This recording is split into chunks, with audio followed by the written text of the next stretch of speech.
Bonjour à tous les passionnés de cinéma, je suis enchantée de vous retrouver sur ma chaîne CinéVibe, où je partage avec vous les dernières actualités sur les films à venir et ceux déjà sortis.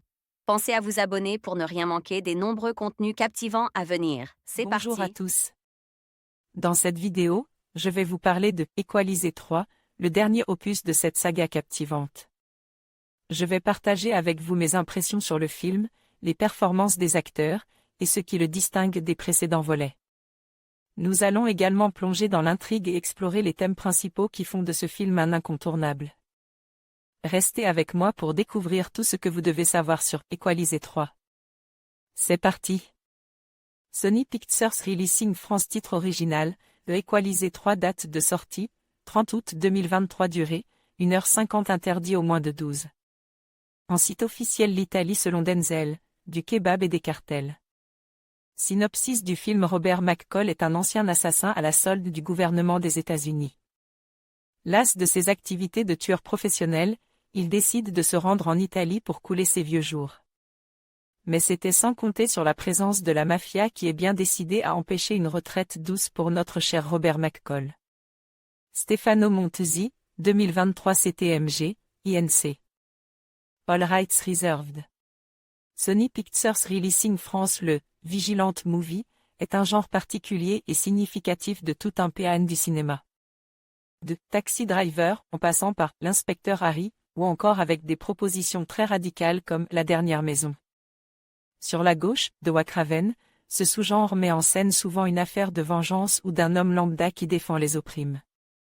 Bien qu'il nous ait donné des classiques instantanés ou ne serait-ce que des bonnes séries B bien troussées, le genre nous a offert également son lot de films d'exploitation bas du front comme plus récemment, Peppermint de Pierre Morel, 2018, ou encore Death Wish de Eli Roth, 2018.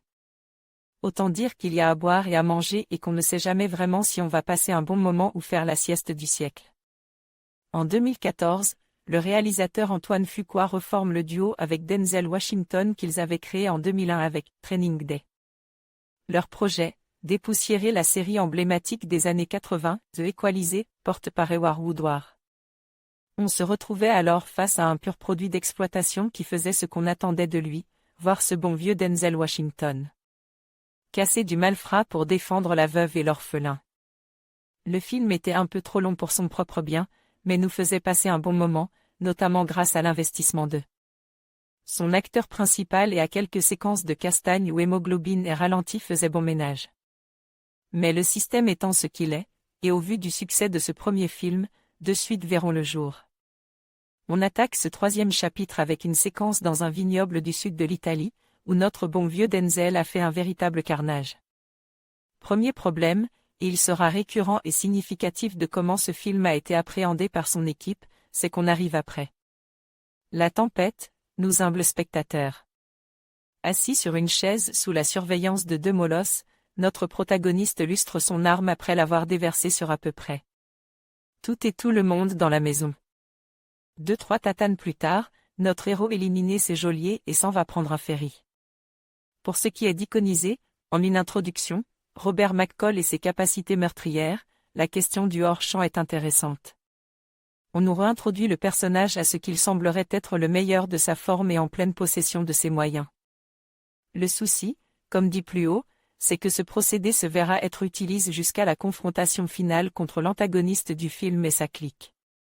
On aimerait interpréter ce parti pris comme une volonté de transformer dans cet ultime volet, soyons prudents, notre justicier. Comme un fantôme qui tue hors cadre et ne laisse derrière lui que les traces de son passage. Le rapprochement avec l'âge avance de l'acteur principal aurait pu être un niveau de lecture un peu méta sur l'idée de la disparition progressive, le cotange de la mort invisible.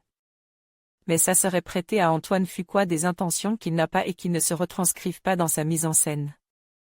Plus technicien à la solde des studios que véritable auteur, le cinéaste s'est fait remarque avec Training Day, qui a permis à son interprète de remporter un Oscar, pour ensuite enchaîner des films de commande parfois réussis, on pense à Shooter Tireur d'Elite. Porte par Mark Wahlberg en 2007, parfois bien rate dans les grandes largeurs avec des discours très nationalistes, les larmes du soleil, en 2003 avec un gentil Bruce Willis contre les méchants africains. Autant dire que le bonhomme est loin d'être constant et son « Light de Brooklyn », 2009, passe pour une anomalie, peut-être son seul vrai film dit « d'auteur ».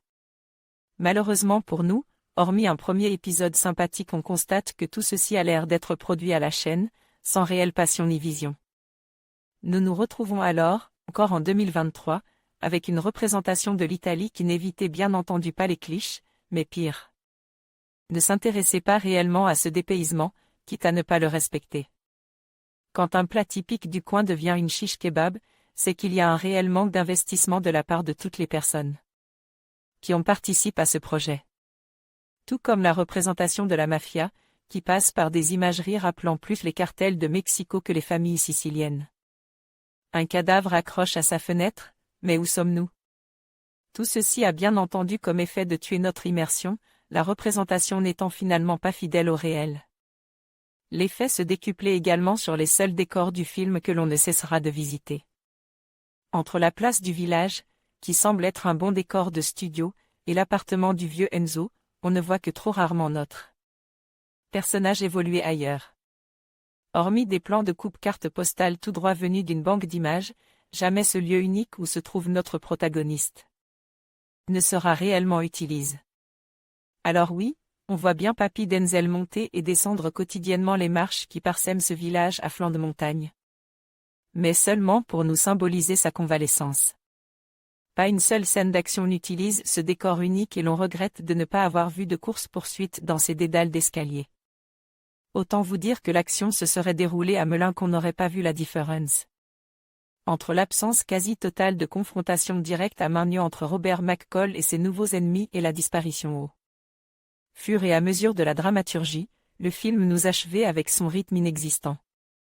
Tout semble confine au mouvement statique, que ce soit des situations ou du développement de notre personnage principal, on va lui mettre une love interest avec une jeunette pour ne pas du tout l'utiliser ensuite voire l'abandonner complètement. Tout envers l'ennui et la désagréable impression d'être passe à côté d'un film d'action, certes un peu bête mais efficace, ne fait que se renforcer. On a cette sensation de ne voir aucune des promesses tenues. Le prix de la déception ultime revient au duo Denzel Washington-Dakota Fanning. Elle incarne une jeune analyste à la CIA qui se voit sollicitée pour des raisons mystérieuses par Robert McCall pour l'accompagner dans sa quête vengeresse. Là encore le coche est loupe, ces deux acteurs sont pour la première fois réunis depuis le choc Man on Fire, 2004, de Tony Scott. Alors autant ne leur donner aucune substance, aucune séquence réellement marquante à jouer ensemble. Leur échange se limite à des coups de téléphone et deux séquences de dialogue en face à face, filmées de la façon la plus molle et inintéressante au possible. Aucune volonté de la part du metteur en scène d'en faire petit à petit un buddy movie où Robert finirait par transmettre son savoir et ses aptitudes à une relève plus jeune.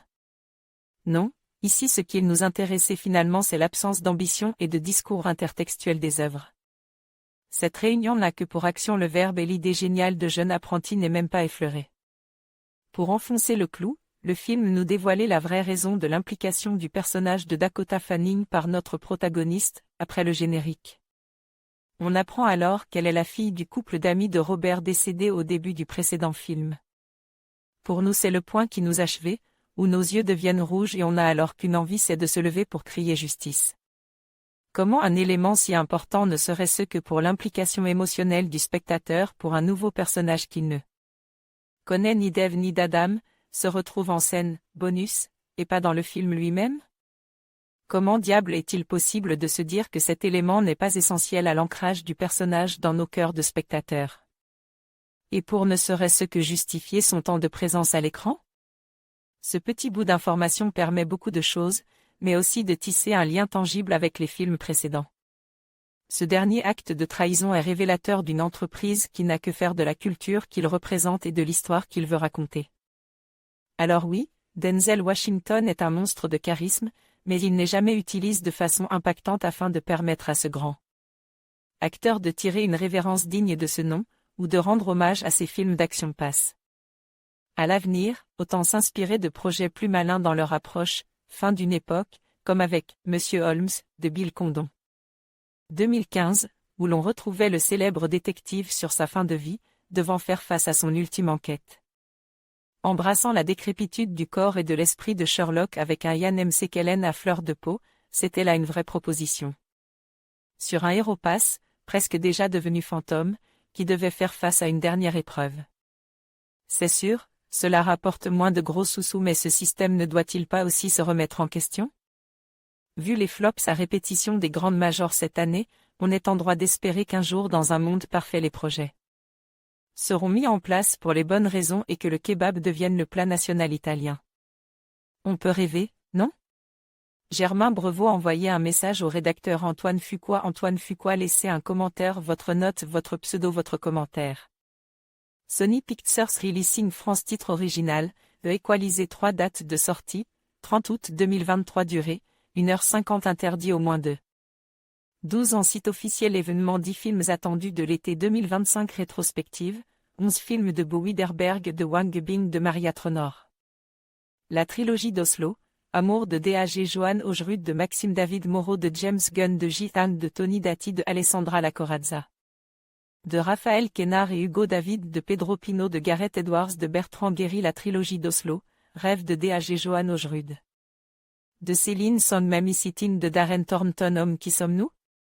Contactez l'équipe abus de ciné. Plan de site. Mention légale, Return T. Replace, idée, plus app. Fonction l'asilo ad YouTube. Efram, var égale document. Créate élément, ifram, t égale idée. Autoplay égale 1, t plus égale 0 égale 10. Datazet. Kerry. Lente. Pendant, plus 10. Datazet.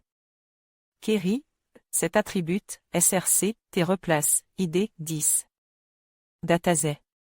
src, cet attribut, frambordé, 0, Cet attribut, allow full screen, 1, Cet attribut, allow, accélérometer, autoplay, encrypted media, gyroscope, picture in picture, 10.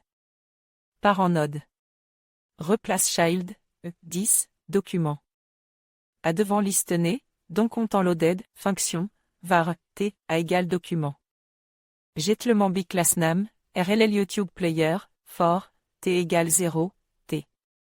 En conclusion, Equalizer 3 nous plonge une fois de plus dans l'univers captivant de la justice personnelle, avec des performances saisissantes et une intrigue palpitante. Ce film ne se contente pas de divertir, il soulevait également des questions sur la moralité et la rédemption. Que vous soyez un fan de la franchise ou un nouveau venu, ce troisième volet promet de vous tenir en haleine jusqu'à la dernière minute. Merci de nous avoir rejoints pour cette analyse, et n'oubliez pas de partager vos impressions sur le film. À bientôt pour de nouvelles découvertes cinématographiques.